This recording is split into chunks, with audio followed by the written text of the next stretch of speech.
이 시간에는 먼저 우리가 요나를 한번 찾아보도록 하겠습니다.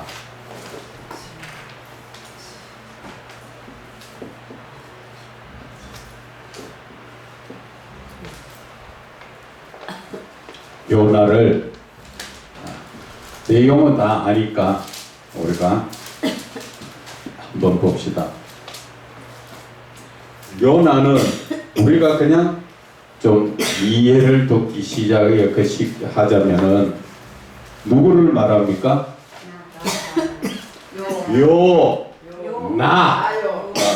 나를 이야기하는 것입니다. 그런데 이 내용이 보면 어떻습니까? 이 요나의 내용이 보면 요나가 내가 하나님의 명령의 말씀을 듣고 순종하지 않고 도망을 갔죠. 도망가기 위해서 배를 탔습니다. 배를 타고 잠이 들었지요. 그런데 하나님께서는 풍랑을 통하여서 배를 뒤집으려고 하셨죠.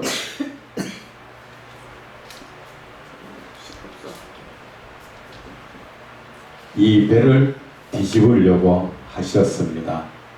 그런데 배 안에는 누가 타고 있었습니까? 나만 있는 게 아니고 다른 사람, 여러 사람들이 타고 있었지요.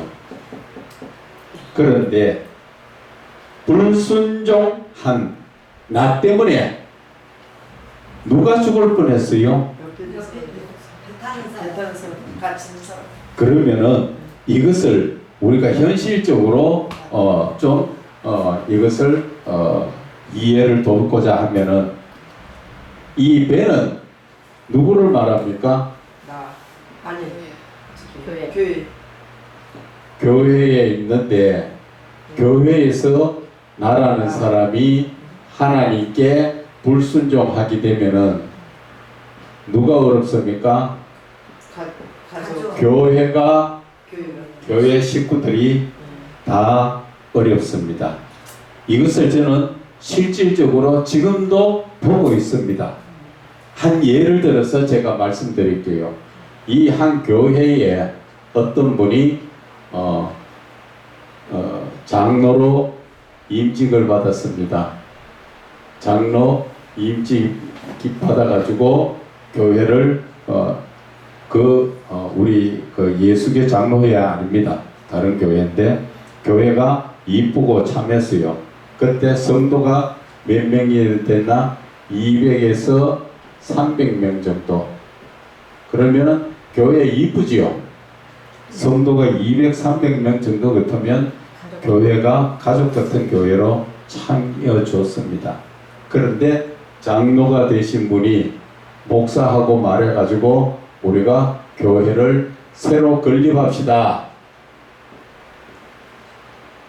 새로 건립을 했는데 이것을 공식적으로 통보하고 나니까 교회의 성도들이 거의 다 빠져나가고 20에서 30명이 지금 교회에 출석을 하고 있습니다.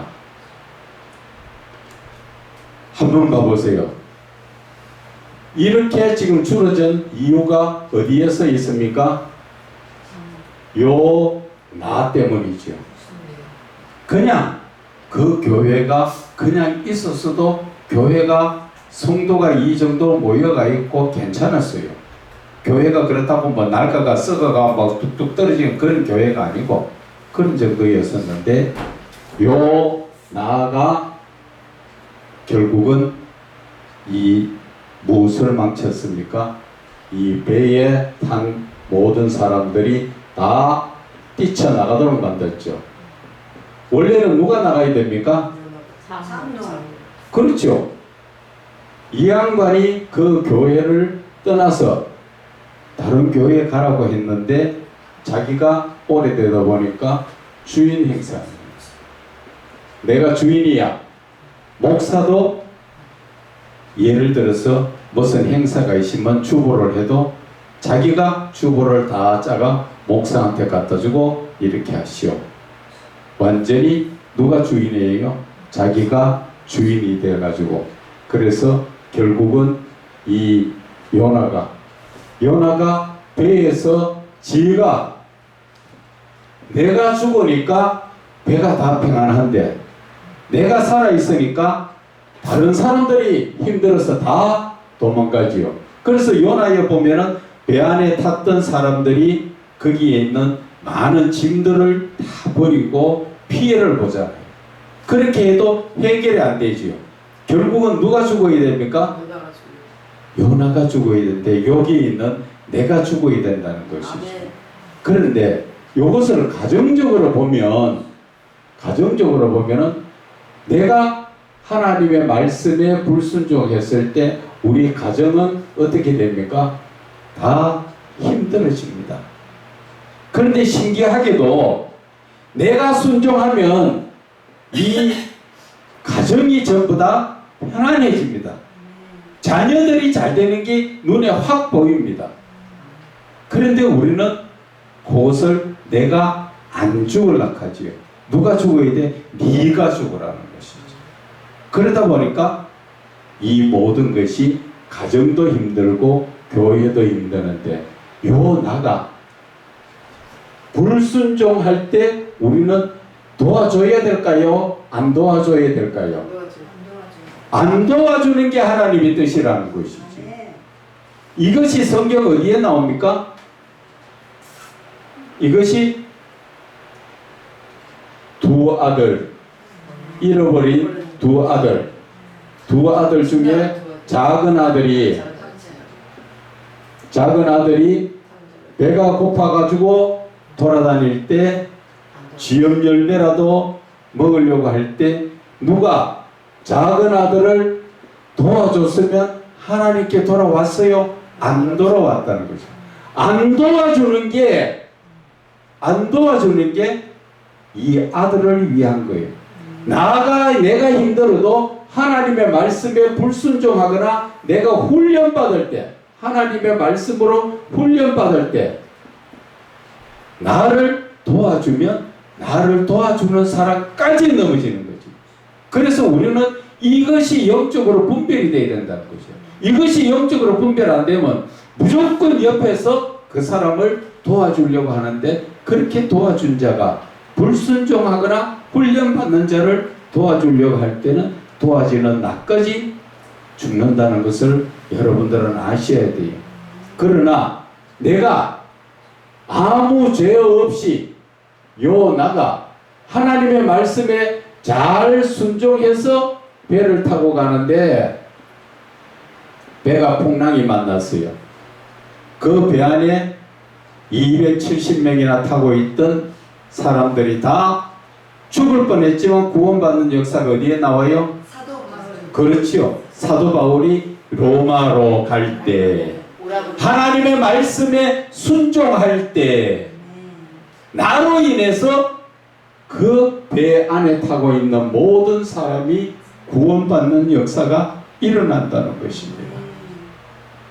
그래서 우리는 내 자신이 하나님의 지금 말씀 위에 내가 도망다니고 있는 자냐 훈련받고 있는 자냐 아니면 하나님의 말씀에 내가 순종하고 있는 자냐 이 자체를 내 자신의 영적인 부분을 완전하게 분별을 해야 한다는 것입니다. 내가 영적으로 분별하지 못하면 결국 인정에 끌려서 배에 타고 있던 요나를 살리라고 하다 보니까 많은 재물을 버리게 되고 결국 도와주는 사람까지 죽을 뻔 당하니까 결국은 누가 희생되어야 됩니까? 요나가 바다에 던져지니까 결국은 배가 조용해진 것을 아셔야 돼요. 그런데 지금 현실적으로 이 교회에 있는 이 지금 20-30명 남은 사람들이 이 요나를 구분을 못하고 있는 것이요. 그래서 구분을 못하다 보니까 전부 힘들어서 헬롱헬롱 하고 있는데 아직까지도 그 요나가 주인 행세를 하고 있다는 것이죠. 왜 교회가 200, 300명이 모이던 교회가 20명, 30명이 되는 그 자체를 그냥 아이고 건축하니까 돈 아까워서 다 도망갔다. 그게 아니라는 것을 아셔야 되는데 그것을 영적으로 분별하지 못하고 나 때문에 그런 것이 아니라 너 때문에 그러는 거죠. 돈이라는 너 때문에 그래서 도망간 거지 나는 지금 잘하고 있다는 것이죠. 그런 이런 영적인 부분이 분별되지 않으면 우리는 늘 살아도 늘 신앙적인 삶을 살아도 주여 주여 하지만 온전한 믿음의 삶을 살지 못하고 하나님의 뜻을 깨닫지 못하다 보니까 나 때문에 결국은 제일 가까운 자녀들이 힘들어지고 가정이 힘들어지고 교회가 힘들어지고 그래서 모두가 힘들어진 그러한 상태가 된다 하는 것을 말씀을 드립니다. 자, 영성적 성경 세미나. 영성적이라는 것은 오전에 제가 말씀드린 것처럼 영성적이 어떤 것이라고 그랬죠? 삼위의 하나님이 나와 함께 하시는 그런 성경 세미나라는 것이지요. 그래서 영의 회복과 영적 치유, 우리가 제일 중요한 것이 영적으로 회복되는 것이지요. 왜 영적으로 회복되어야 됩니까? 나도 모르게 세상 죄악 가운데 휩쓸려 있고 내가 지금까지 하나님의 말씀대로 살기보다는 내 생각과 내 고집으로 살았는 것 같지만 내 생각과 고집이 아니라 생각과 고집을 넣어준 자가 누구예요? 세상 어두움의 세력들이 넣어줘서 결국은 따져보면은 내가 어둠의 세력들에게 이끌림 받아서 살았기 때문에 그것을 지금 영적으로 회복해야 되고 영적으로 병이 들어있다면 그것을 치료해야 된다. 그 주제가 있는 것입니다. 그래서 영성적 성경 세미나를 통하여 살아계신 주 예수 그리스도를 직접 만남으로 내 영이 밝아진다는 것이죠. 예수 그리스도를 직접 내가 만남으로써 내 영이 밝아지는데 저와 여러분은 예수님을 만나고 있습니까? 만나는 것이 맞지요. 그것이 바로 요한복음 1장 1절에 말씀이 곧 하나님이시고 그 하나님이 누구예요? 예수 그리스도시잖아. 그래서 우리가 말씀을 본다고 성경을 폈을 때 보는 분이 누구예요? 바로 예수님이시지요. 예수님의 말씀을 사복음서에서 예수님이 직접 말씀을 하셨잖아요. 그래서 그 사복음서를 통하여 우리는 늘 예수님을 만나고 있다. 그래서 그 말씀이 하나님이시라는 것을 내가 영적으로 인정할 때 그때부터 내 영이 밝아진다는 것이죠. 어두워져가 세상적으로 영적인 눈이 감겨져가 있던 자가 예수 그리스도를 만남으로 내 영이 밝아지는 역사가 일어나고 또 성령님의 기름 부으심이 말씀을 영적으로 열리게 하신다는 것이죠. 그래서 성령님의 기름 부으심을 받아야 말씀이 영적으로 열려지고 또 하나님의 성부 하나님의 큰 은사의 능력이 나에게 영적으로 나타나는 것, 이것이 바로 영성적 성경의 세미나라는 것을 말씀을 드리는 것입니다. 그래서 여러분들은 첫째 살아계신 예수 그리스도, 둘째 성령님의 기름 부으심, 셋째 하나님의 큰 은사적 능력, 이것이 삼위의 하나님이 나와 함께 하실 때 내가 그것을 구하지 않아도 하나님은 주신다는 것이지요. 그것이 솔로몬이 누구를 위하여 자기 유익을 구하지 않고 하나님의 백성을 위해서 지혜를 구하니까 하나님은 구하지 않은 것까지도 덤으로 더해 주시다. 그것처럼 우리도 하나님의 말씀 안에서 삼위의 하나님만 내가 모셔드리면 모든 영적인 부분은 다 열려진다 말씀을 드립니다.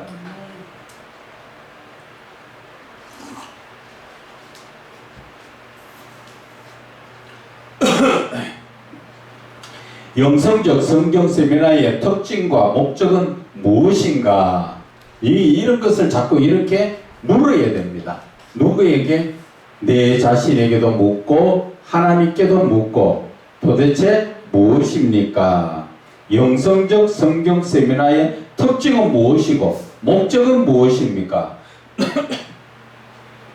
영성적 성경 세미나의 특징과 목적은 거룩하신 하나님 진리의 말씀으로 말미암아 하나님의 진리의 말씀으로 말미암아 성령님의 충만하심과 기름 부으심을 통하여서 죄로 물든 우리의 영을 영성적 삼위의 하나님이 함께 하심으로 온전하게 회복한다는 것에 목적이 있는 것이지요. 그리고 어둠의 세력인 죄악을 물리치고 빛이요 진리며 생명이신 예수 그리스도께로 나아가 우리의 영의 회복과 영적 치료를 위하여 영의 소생, 회복하는 것에 특징과 목적이 있다 하는 것입니다. 그러면 두 번째, 왜 성경을 영성적으로 이해해야 되는가? 이렇게 자꾸 여러분들이 물으셔야 됩니다. 내가 묵상을 하면서 왜 성경을 자꾸 영성적으로 이해해야 합니까? 성경을 영성적으로 이해하도록 하시는 거룩하신 하나님의 의도는 성경 한 구절의 말씀으로 연관된 말씀을 생각나게 하심으로 말미암아 성경 한 구절로 성경 전체를 묵상하며 이해하게 하시는 하나님의 뜻과 그 의도가 은유적 계시로 나타내시기 때문인 것입니다. 이 말씀은 오전에도 말씀드렸지만 가나안 여인의 그 개라고 취급했던 그 자체의 하나님의 의도는 무엇인가? 그런 것을 우리가 묵상할 때 하나님은 어떤 하나님의 인격적이시고 또 사랑의 하나님이시라는 것을 우리가 깨닫지요.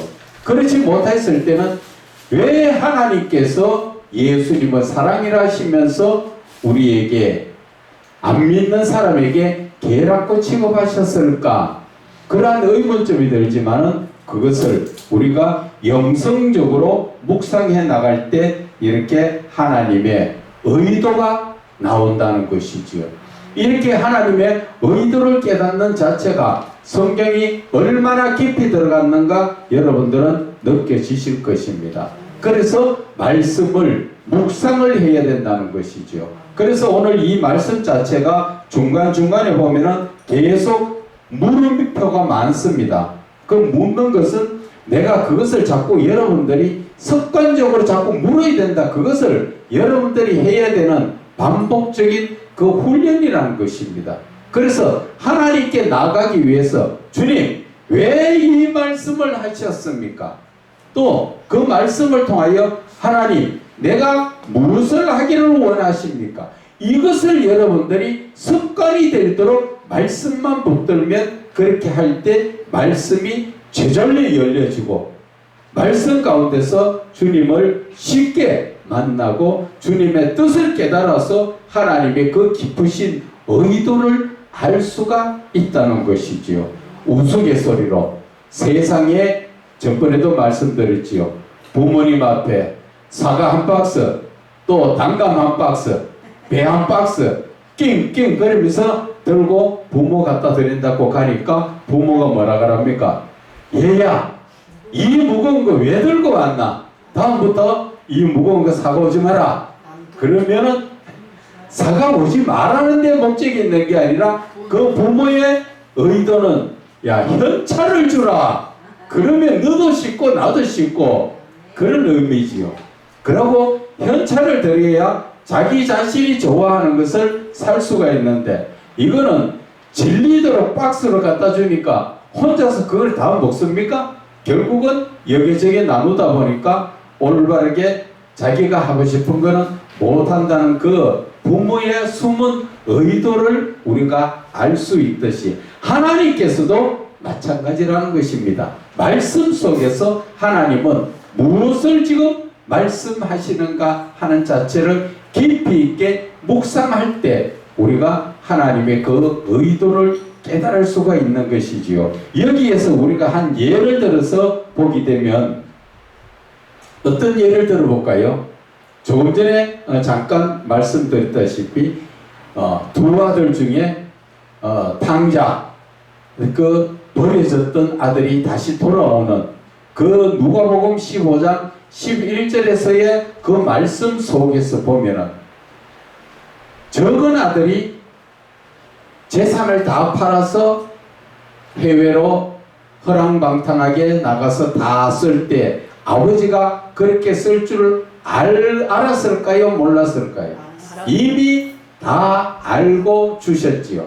그러니까 그가 나가서 나쁜 짓 하는 것을 아버지는 묵인하셨지요.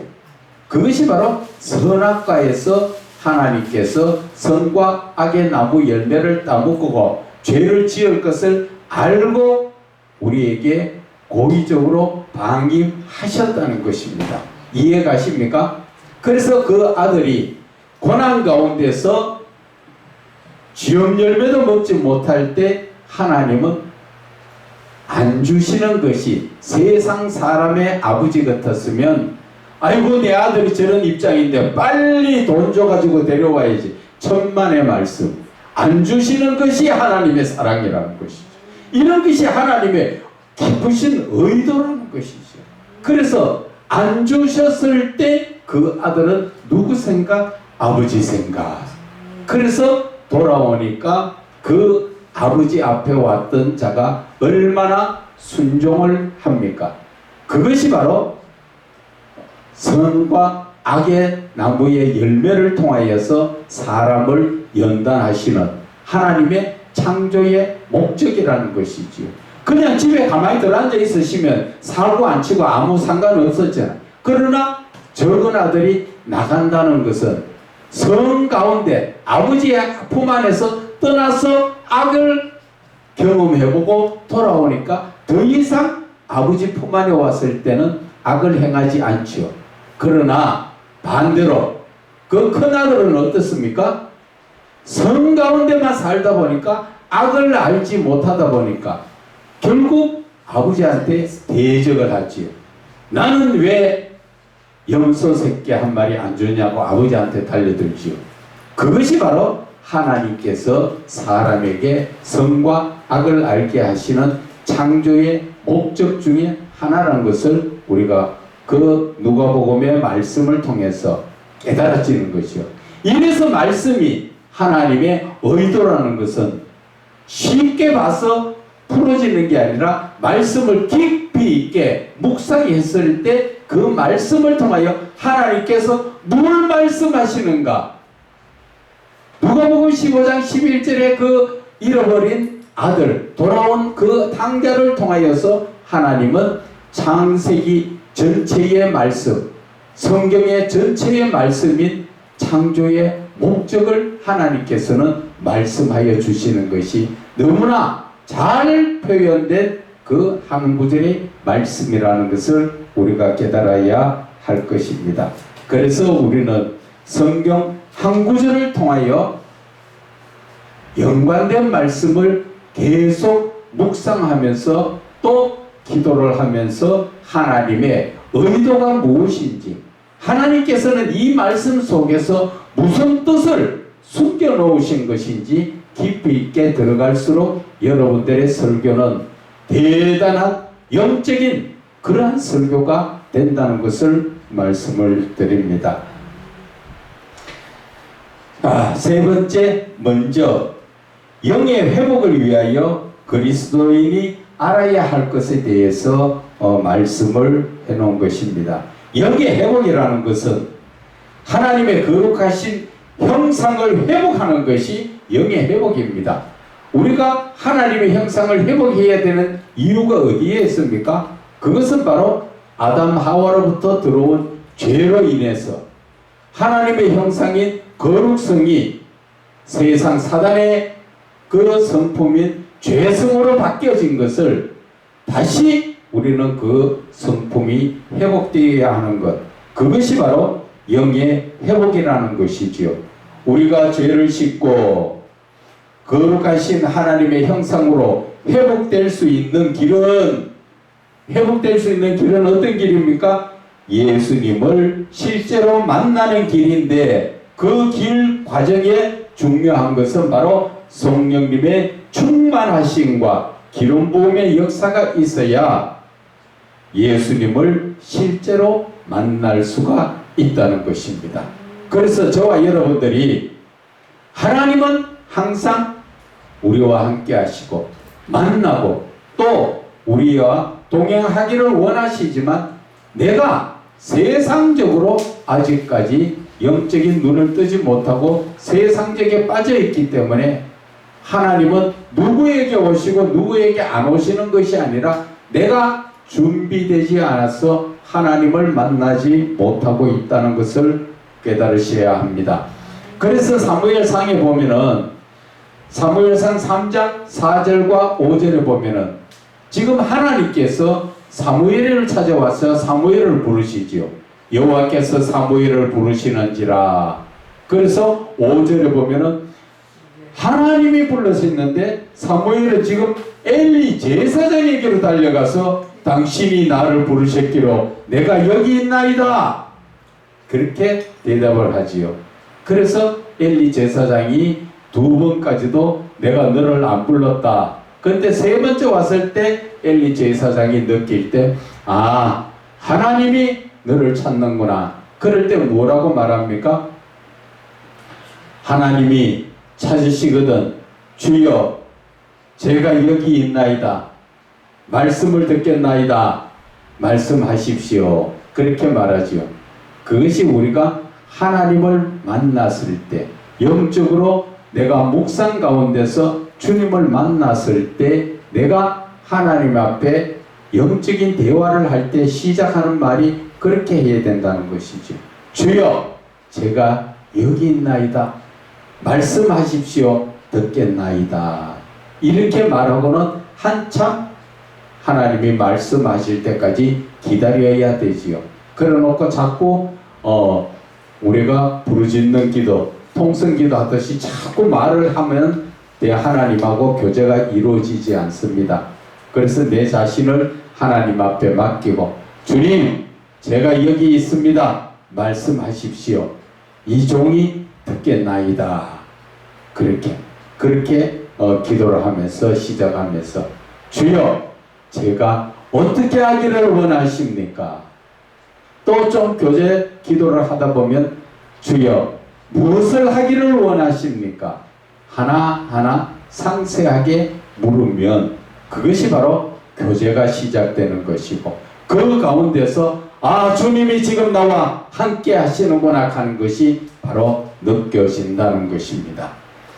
여호와 하나님은 사무엘에게 말씀하시려고 사무엘을 부르셨으나 사무엘은 영적 귀가 열리지 않아 하나님의 부르심을 알지 못하여 엘리 제사장이 부르는 줄 잘못 알고 엘리 제사장을 찾아간 것입니다.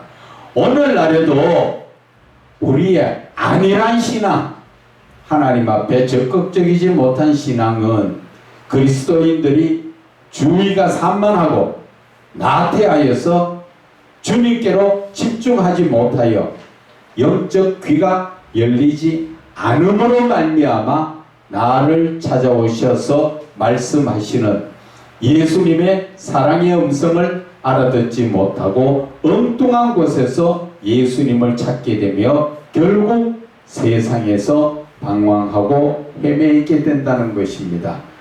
우리가 주의 산만하다 보면은 집중이 안 되지요. 하나님 앞에 집중이 안 되고 세상적으로 무슨 일을 해야 되는데 지금 시간이 바쁜데 뭐를 하고 혼자 쭉 바쁘다 보면 하나님 앞에 잡생각이 들다 보니까 집중하지 못합니다. 그러다 보니까 내 생각이 앞서가다 보니까 뭐를 못합니까? 영적 귀가 열리지 않죠. 이 말을 다른 말로 하면은 내가 영적 귀가 안 열린다는 게 아니라 사단이 영적 귀를 막아서 못 듣게 하는 것이지, 하나님의 음성을 듣지 못하게 하는 것입니다. 그래서 나를 찾아오셔서 말씀하시는 예수님의 사랑의 음성을 듣지 못하고 엉뚱한 곳에서 주여 주여 주여 주여 응답하소서 주여 응답하소서. 이 산에도 지금 가면 이 더운데도 나무 그늘 밑에서 나무 붙들고 주여 주여 어떻게 합니까? 주여 이것 주세요 저것 주세요 극하면서 3시간 4시간 기도하고 오면 옆에서 다른 사람들이 볼 때 뭐라 그럽니까? 이야 저분 대단하시네. 기도를 몇 시간씩 하시네. 몇 시간 기도하는 게 중요한 것이 아니라 짧게 기도하더라도 간절하게 그리고 하나님과 교통교제를 이루는 기도를 해야 하는 것이 그것이 중요한 것입니다. 자, 그래서 누가복음 24장 16절 그들의 눈이 가려져 그인 줄 알아보지 못하거늘 무슨 말씀입니까?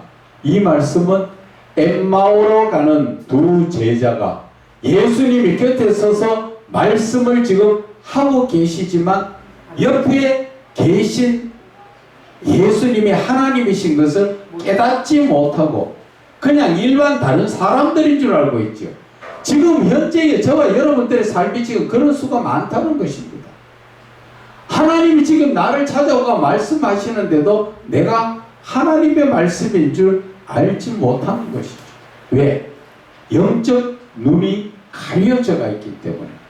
그래서 성경에 부활하신 예수님께서 엠마오로 가는 제자들의 곁에서 대화하시지만 제자들은 영적인 눈이 가려져 예수님을 알아보지 못하는 것처럼 오늘날의 그리스도인들의 신앙적 모습도 오늘날 그리스도인의 신앙적 모습도 엠마오로 가는 제자들처럼 나를 찾아오신 예수님과 성령님의 역사에 영적인 눈이 감겨 있음으로 말미암아 주님을 알아보지 못하고 교제하지 못함으로 인하여 영적인 맹인이 되었다는 것입니다.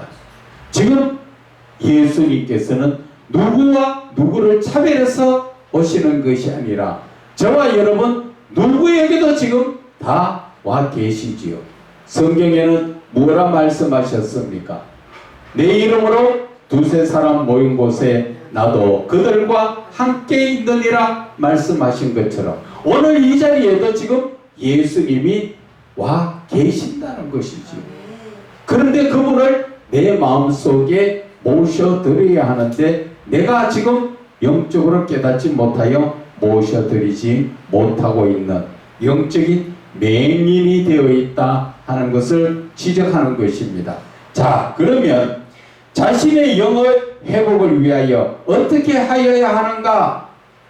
내가 어떻게 해야 내 영이 회복되는가? 그것을 우리는 또 묻고 나가야 되지요.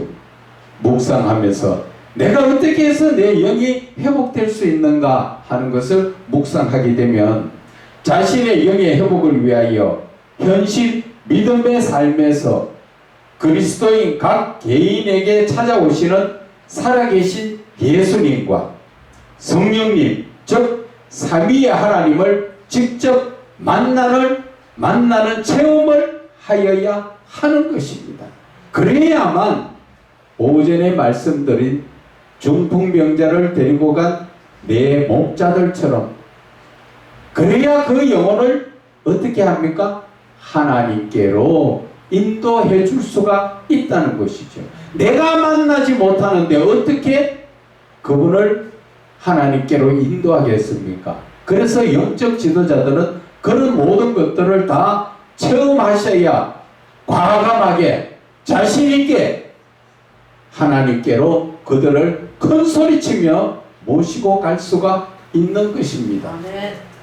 우리가 그래서 필요한 것이 말씀을 깊이 있게 묵상을 해야 하는 것입니다. 왜? 어떻게? 지금 그 말씀이 계속적으로 내 마음에 습관적으로 나와야 하는 것입니다. 그래서 예수님께서 우리를 만나시는 주권의 여러 현상은 이 말은 예수님께서 우리를 만나 주시는 방법은 예수님께 있다는 것이죠.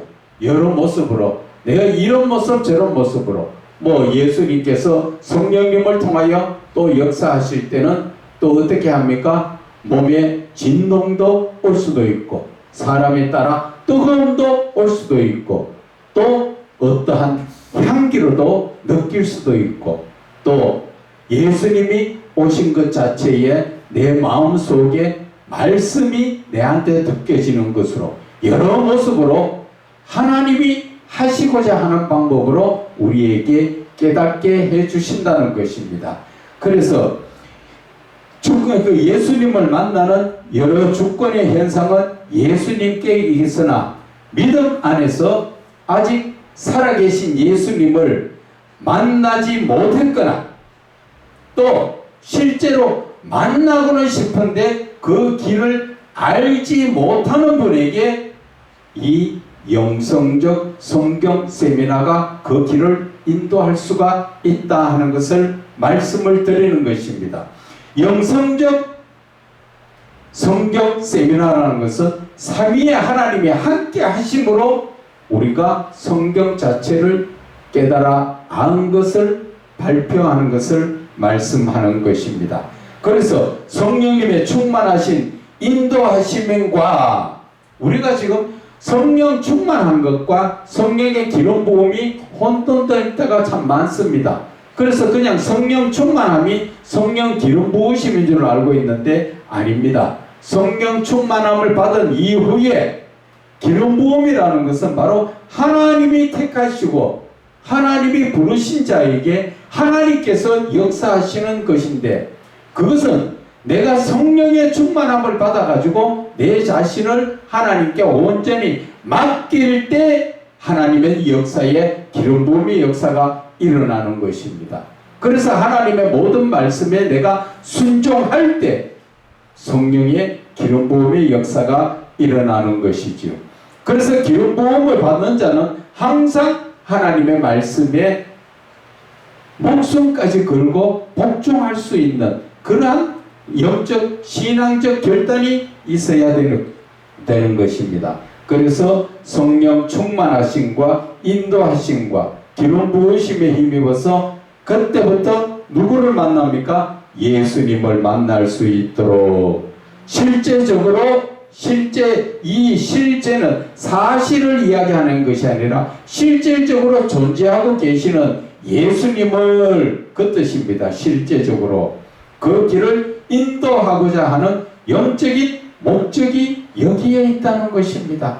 그래서 우리가 성경의 영성적 성경 세미나를 통하여 예수님을 실제로 여러분들이 개인적으로 꼭 만나는 데 목적이 있기 때문에 여러분들은 하나님을 만나고 체험을 하셔야 하는 것입니다.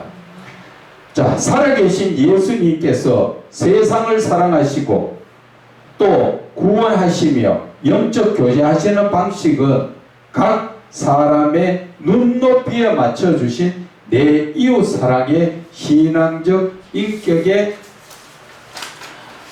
방식인 것으로서 영의 회복과 영적 치유가 되는 것입니다. 이 말씀 속에서 우리가 지금 짚고 넘어가야 되는 것은 예수님의 눈높이적 사랑을 말씀하는 것입니다. 예수님은 원자체가 하나님이시지요. 만약에 하나님으로서 화려하게 이 땅에 오셨다면 부자들이나 있는 사람들은 하나님을 영접했을지 모르지만 없는 사람들은 근처 가지도 못하고 구원받을 수가 없지요.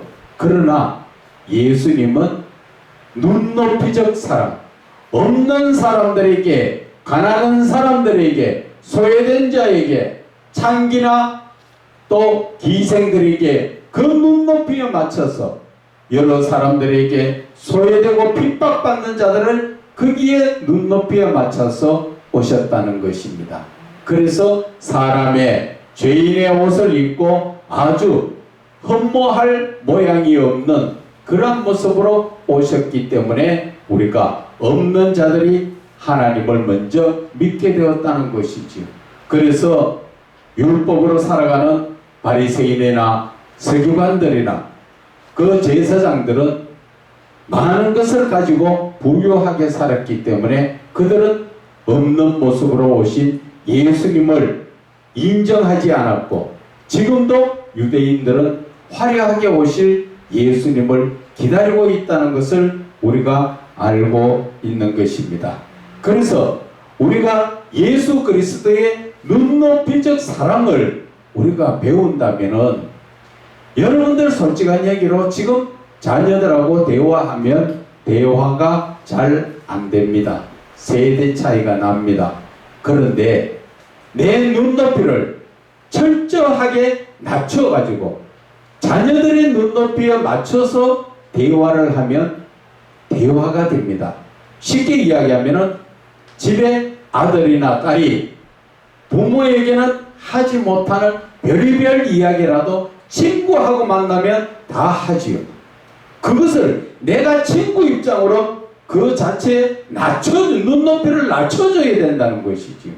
그래서 그 아이의 입장에서, 야, 엄마가 보니까 너는 그러면 안 돼, 이것이 아니라 친구 입장에서 보는 것처럼, 야, 그래 해보니까 너 재밌더냐? 나도 좀 같이 넣어줘. 그리고 같이 친구처럼 대해주면 그 아이의 마음속에 있는 것들이 하나하나 다 나오게 되어 있다는 것입니다. 그래서 우리는 내 눈높이가 아니라 상대편 눈높이에 맞춰야 하는 것입니다. 신앙적도 마찬가지입니다. 목사가 신앙적으로 성도들을 향하여서 그렇게 하면 안 됩니다 라고 가르치는 게 아니라, 성도의 입장이 되면, 아, 저 사람의 신앙은 저 정도밖에 안 되니까 그것을 나무라는 것이 아니라 할 수 있도록 힘을 주는 것이지요. 그렇게 해서 그 성도의 입장에서 그렇게 대화를 하면 대화가 된다는 것이지요. 그런데 여기에서도 또 중요한 것은, 내가 성도의 입장이 되려고 하지만 내가 성도의 입장을 잘 모를 때 어떤 역사가 일어납니까? 내가 기도하는 사람이라면 성령께서 내 눈높이를 맞추어서 그 사람이 어떤 상태인가를 알게 해주시는 것이죠. 그래서 그 사람에게 대화를 하면 그 사람이 깜짝 놀랍니다. 어떻게 내 속을 그렇게 들여다본 것처럼 콕 집어서 그렇게 시원하게 해줄 수 있었던가, 그렇게 되는 것입니다.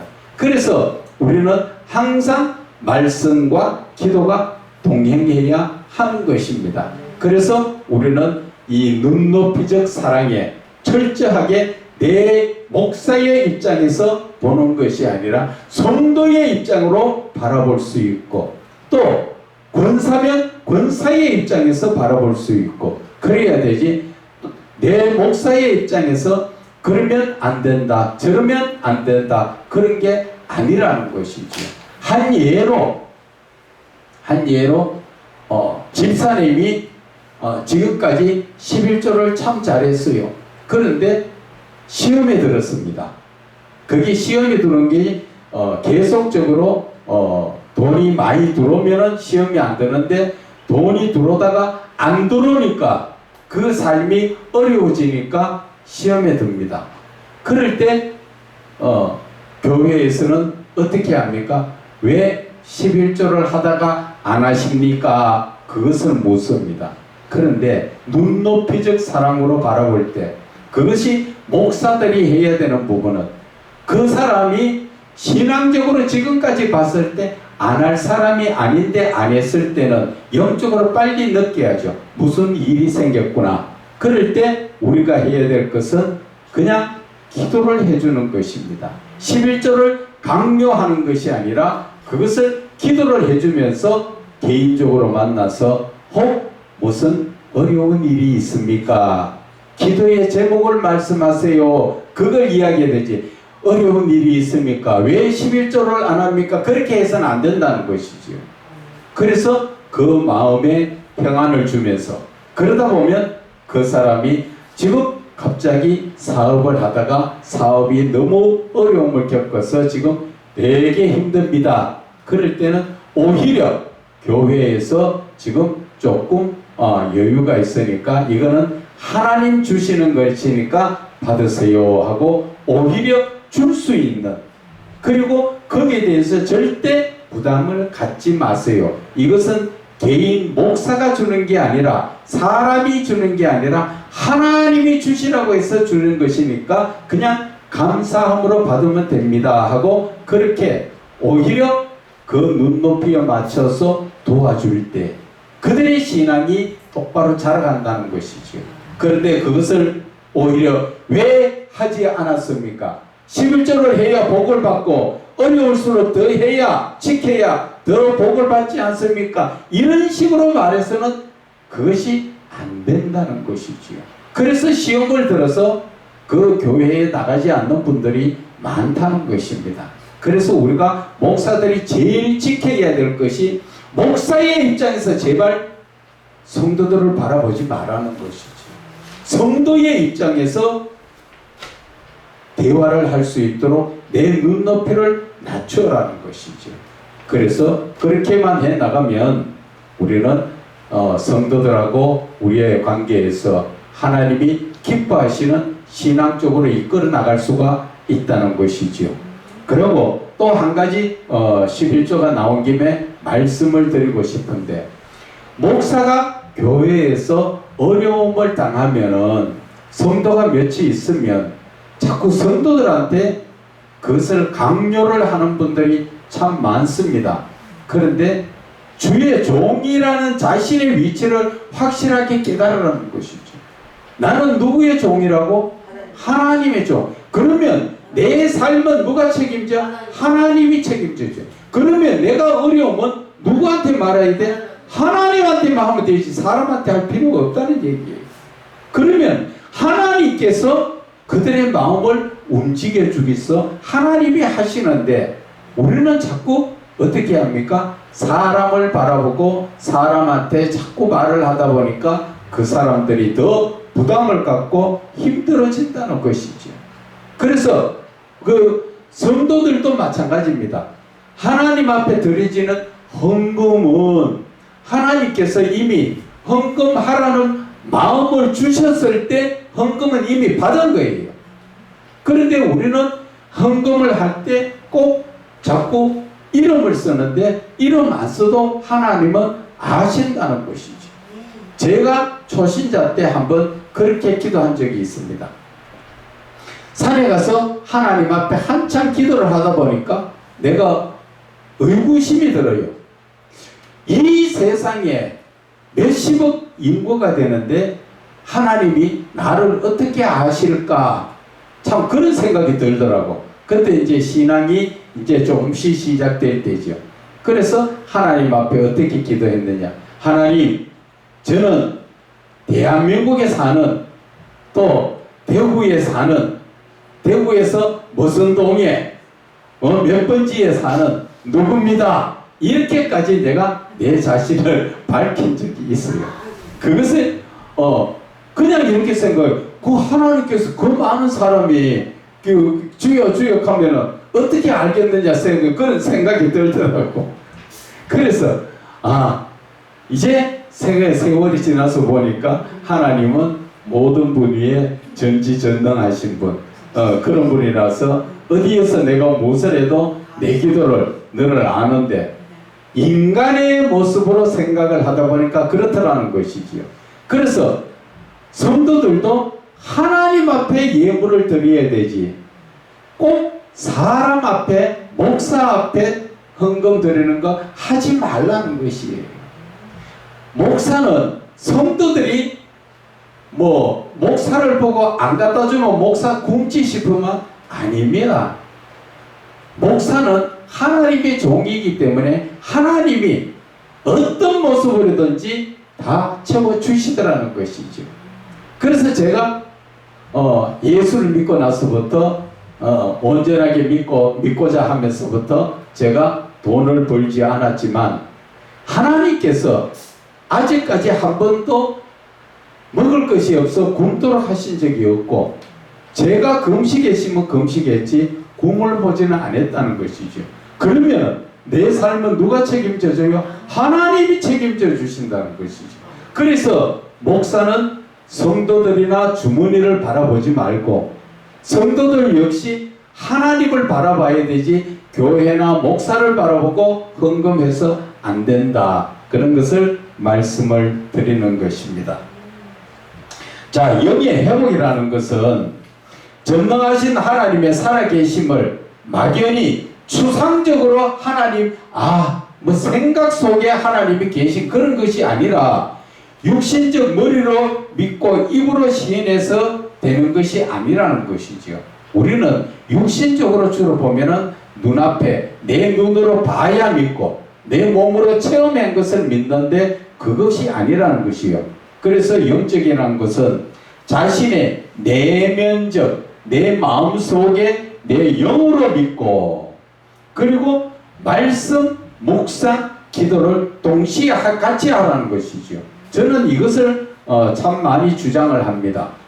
보통 우리는 과거에는 그랬습니다. 제가 이것을 말씀, 묵상, 기도를 알기 전에는 말씀 따로 보고 묵상 따로 하고 기도 따로 하고 그랬습니다. 그런데 한 번은 하나님께서 그렇게 하면은 기도나 말씀이 다 깨어진다고 그것을 같이 하라는 것이죠. 말씀을 보면서 묵상도 같이 하면서 거기에서 바로 하나님 앞에 바로 기도하는 것. 그래서 말씀, 묵상, 기도 이것을 제가 주장하는 것입니다. 그 말씀, 묵상, 기도 가운데 성령님의 기름 부음을 통하여 자신이 실제적으로 주님을 만나고 이 말씀, 묵상, 기도를 하는 가운데서 주님을 직접 만나는 게 아주 쉽다는 것을 저는 말씀을 드립니다. 말씀 가운데서 이 말씀, 묵상, 기도를 다시 한번 설명하면 내가 말씀을 보면서 주님, 이 말씀이 무슨 뜻입니까? 이렇게 기도도 하고 또 이 말씀이 무엇을 말씀하십니까? 또 이렇게 묵상도 하며 그러다 보니까 어느 순간에 주님하고 나하고 교제가 시작되더라는 것이죠. 그래서 말씀 따로 묵상 따로 기도가 아니라 말씀과 묵상과 기도를 동시에 하시라. 그렇게 하는 가운데 성령님의 기름 부으심이 나에게 역사하셔서 자신이 실제적으로 주님을 만나고 교제하는 체험으로 말미암아 현실 믿음의 삶에 하나님의 말씀으로 사라지는 것입니다. 그래서 주의 종들이 제일 중요한 것은 방금 말씀드린 것처럼 자신이 실제적으로 주님을 만나고 교제하는 체험을 해야 한다는 것이지. 내 스스로 그 체험이 되어야 내가 자신 있게 다른 사람에게도 내가 이렇게 하니까 되더라. 여러분도 이렇게 해보세요. 이렇게 할 수가 있다는 것이죠. 그러나 내가 체험해보지 못하면 내가 해보지 않은 것을 어떻게 전할 수가 있겠습니까?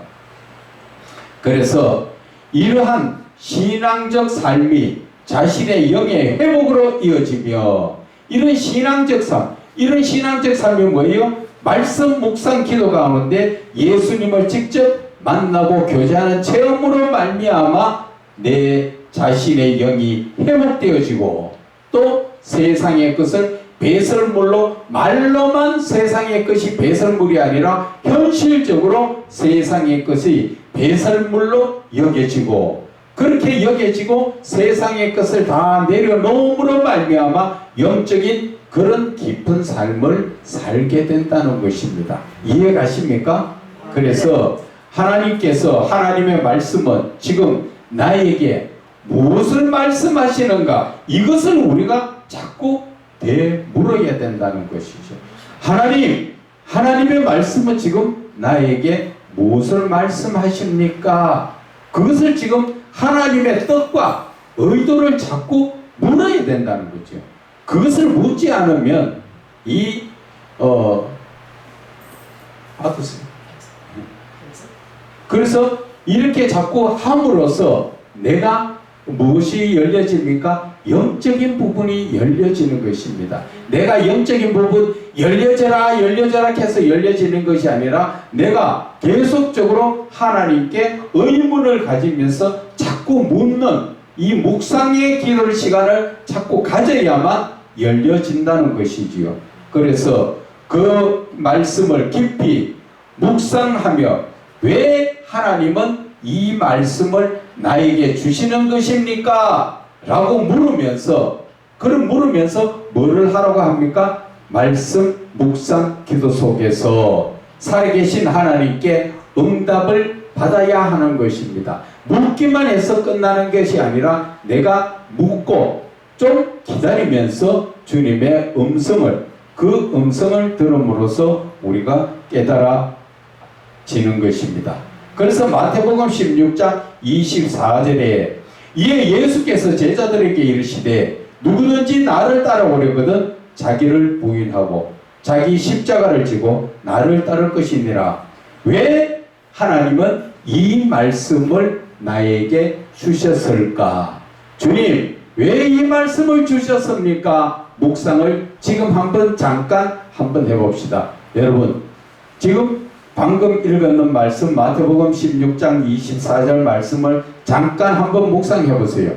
이에 예수께서 제자들에게 이르시되 누구든지 나를 따라오려거든 자기를 부인하고 자기 십자가를 지고 나를 따를 것이니라. 왜 예수님 이 말씀을 하셨습니까? 왜 이 말씀을 하셨습니까? 여러분들이 지금 느껴질 때 무엇이 느껴집니까? 왜 이 말씀을 주셨습니까?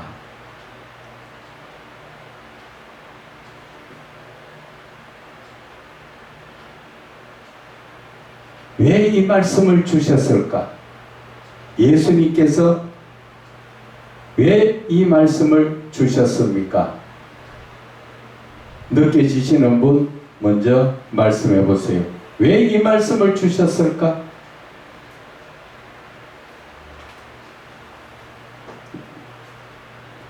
이 말씀을 숙제로 두고 오늘은 여기까지 하겠습니다.